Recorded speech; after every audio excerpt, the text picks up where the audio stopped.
Welcome back to Condo Living. I don't want to give you the wrong impression that all we do is work and maintenance. No, we enjoy our life here too, so we're going to show you a wee bit of what you can do in your condo. It's just like a normal home. You can have a great deal of enjoyment here. But what we will be doing now is going and carrying on where we left off, and that will be as far as doing the checking the mixing valves. But first, in my case, we'll be in the closet where the shut-off taps are. First, I gotta eat my cookies, these Croatian cookies. Actually, in Croatia, they call it kolache.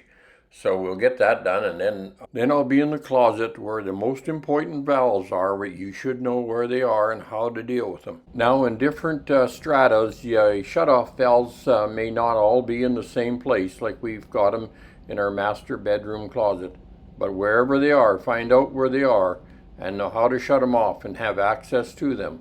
Well, this is Patrick back from on the Condo Living, and there's some things that you should know. I'm in the closet in the master bedroom right now, and wherever you have your main shutoffs, not only you, but all the people living in your home that are be in your home alone at one point or another should know where the shutoffs are for your unit so they can shut the water off in case they have a leak.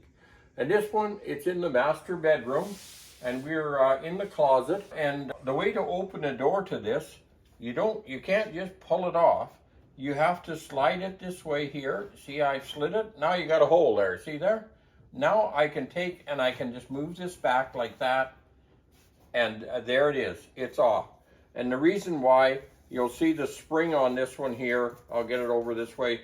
And that spring has to move like that, and then you can pull it apart.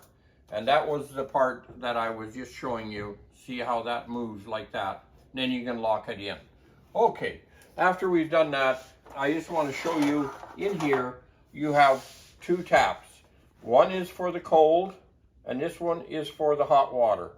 And it's nice to support the line with one hand when you turn it off with the other hand. And so I will just show you here. My hand's probably in the way. There you go. There you go. It is fully shut off now, and you will have no leaks from your cold line. You do the same thing with your hot line, and you shut that one off as well. Now, some people complaining they don't get enough cold water, enough hot water, and this is a very important area to start doing testing. This is where the water comes into your unit. And right here now, I'm going to show you, there we go, we're on Fahrenheit. I'm checking the temperature here right now to see what the temperature is. And right at this time, I don't know if you can see it on the camera, but it shows that it is actually 74.7. It'll go a little bit up and down, 78 and so forth, but it's 74 basically 0.7 in there. Now, if I go over to the hot one, I'm just going to show you on the hot one and show you what that one is there now. And that one is, you could say, maybe just going to get that, about 80. It shows 81 at that particular point. Your first reaction is going to say, well, that's no good. That's not cold enough. And you could say also that the water isn't hot enough neither. That is true, but it's been sitting all night, and if it's the two lines are close to each other, they can alter the temperature, or if it's in a warm area, it can affect the temperature. But if you run the water in the morning for a while, both the cold and the hot, then you're going to get the natural temperature of what the water should be. And I checked that out, and they're very close to what it's called for. So this is a very important place. And when you're doing things, and sometimes you get these closet organizers and different things, and we've found that some places actually have this covered. You can't even get to it because they bring somebody in and put an organizer there, and then you have a sheet of something over there, with it's plywood or particle board or whatever it is, to organize their closet. And I tell you what it does, it puts you in great danger if you ever have a water leak. This should be open. You should be able to walk here. You shouldn't have to move piles and piles of stuff out of here to get to it. And you should be able to open it and shut off your tap. That's a safety thing that everybody that's in your household should know where it's at and how to deal with it. Thank you very much. Okay, we're out in the kitchen now. Remember, we just checked the main shutoffs in the bedroom closet, and we checked the temperature of the water. Now let's check here, because this is where we have a mixer and you have a hot and cold coming in here. But are they contaminating each other by getting hot into the cold so you don't get that much cold? Or is the cold getting into the hot so you don't have that much hot? This is one way to be able to test that. So it's on fully 100% cold now, and I'm just going to take a temperature. We had it on hot, so we'll just have to watch it for a little while. And this is fully on cold now, and I'm just checking what the temperature there is on this.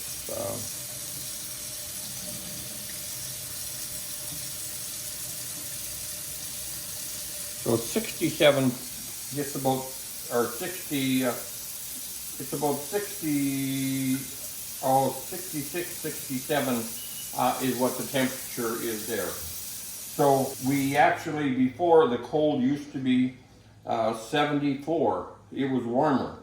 We're running some water through, so that will have some effect on it. And on the hot, I'm just going to show you what the hot should be. And we've got to wait a while because we had that full of cold water. And it's going up. And we're at, already at 104, about 105, 106 in that area. It jumps, there it is. And this is not a real expensive thermal tester, so, but you got the area. It's right in the 110 or a little over that here. So I'm concerned a little bit about the cold water that we're getting to the unit. And that could be a balancer issue that we would have in the main part of the high rise.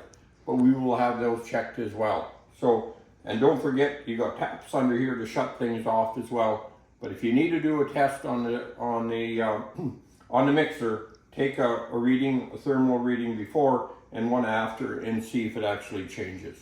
So that's how you check that out. So, you have a great day. Thank you very much. You're going to wonder what them holes are up there. That's actually from a heating unit. We have electric heat, and it comes out here. We also get cold air from our chiller, and that will help us as far as keeping it cold or cooler in the summer. We got 3 here that's going to be pointing north, and we'll show you what they're going to be covering. And I'm just going to bring down the blind on this one here. And this particular one is going to come down. It should be about 3 inches from the bottom, so that the heat can get underneath it and we don't create a dew point on the window, and it will be able to circulate the air in behind the blind here, because that's hanging out, and underneath. And so that will keep the window from getting too cold and getting frost and stuff on it. This one here, we just have manual blinds, and they're hung up for safety out of the way. Now you'll notice up here as well on this particular side, you've got 3 more holes here. They're the same for heat. Make sure you've got a clear path here so that the air can flow. Don't block your kitchen and your dining room with a whole bunch of furniture that no air can get to the windows. And then down here you're going to see 2 more. So you'll see within our condo unit, these holes will keep air circulating. Just make sure you keep it open so the air can get there. And don't block it off with furniture. So that will help you to see the importance of having air circulate with your unit. Thank you very much. When we were covering the Space Pak and heat coil with those little vents that were putting heat and cold air to our unit for our summer and winter, I actually snuck around and did something you didn't see. I turned on the cold water and I turned on the hot water, and I run some through while we were doing that. Then I did another test, and guess what? They both, the cold and the hot, were within what is recommended temperature for heat and cold. So we're okay. We just got to run it for a little bit, and hopefully when we do the balancing, we can also make it a little bit even better as far as the timing goes. So that's what I did. There you go.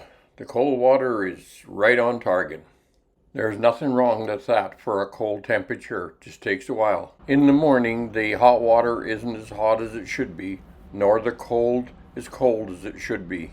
But with some patience, it'll get to where it should be. Hopefully doing balancing in the tower will solve some of those issues. This is a balancing valve with the white tag on.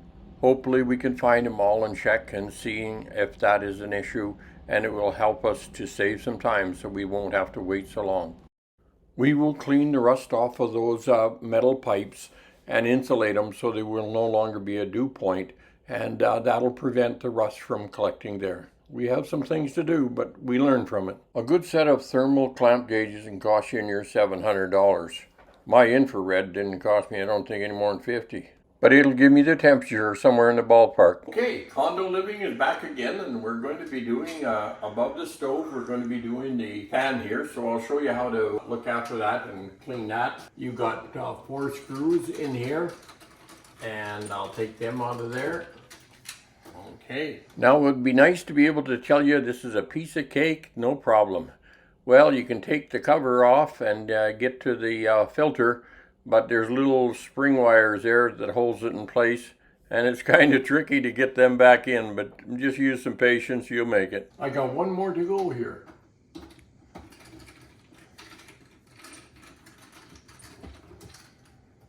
Okay. And that's how simple it is. It's out. And then you got your screen here. And I'm just going to set this on here, and I'm going to pull these out of here. There you go. That one's out, that one's out. This one comes out, that one comes out.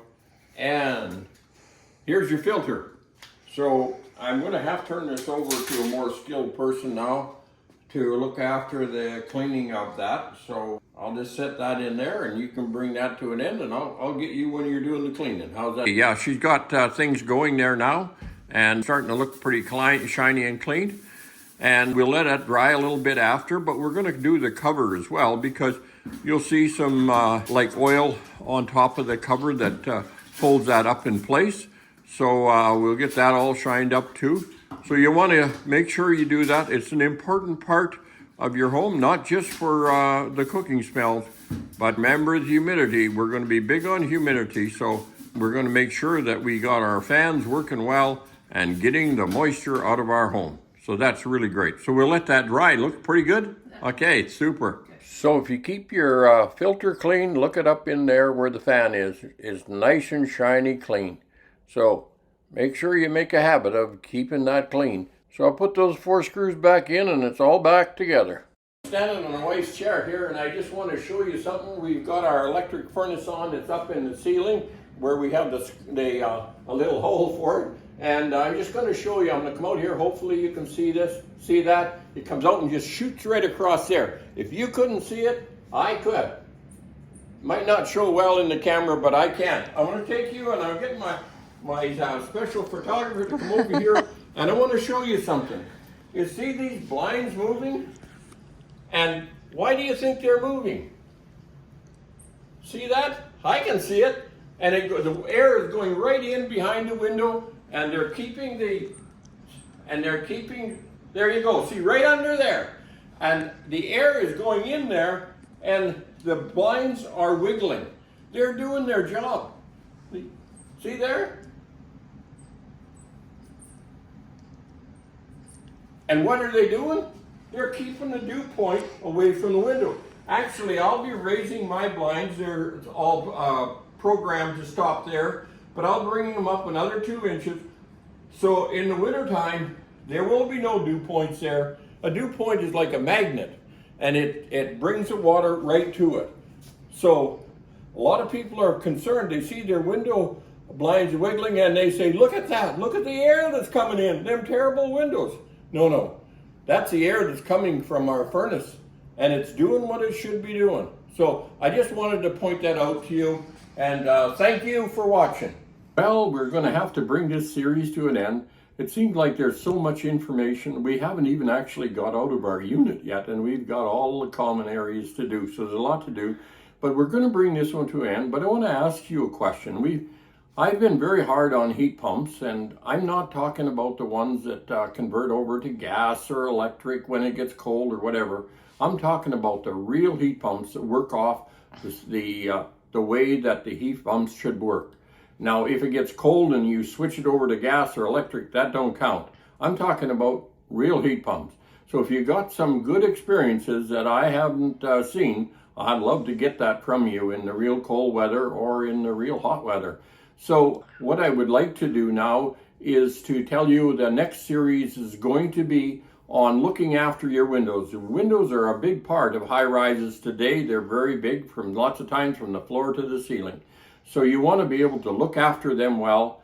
We are going to cover that, and I'm going to also cover the windows on the outside that have holes in the bottom of them.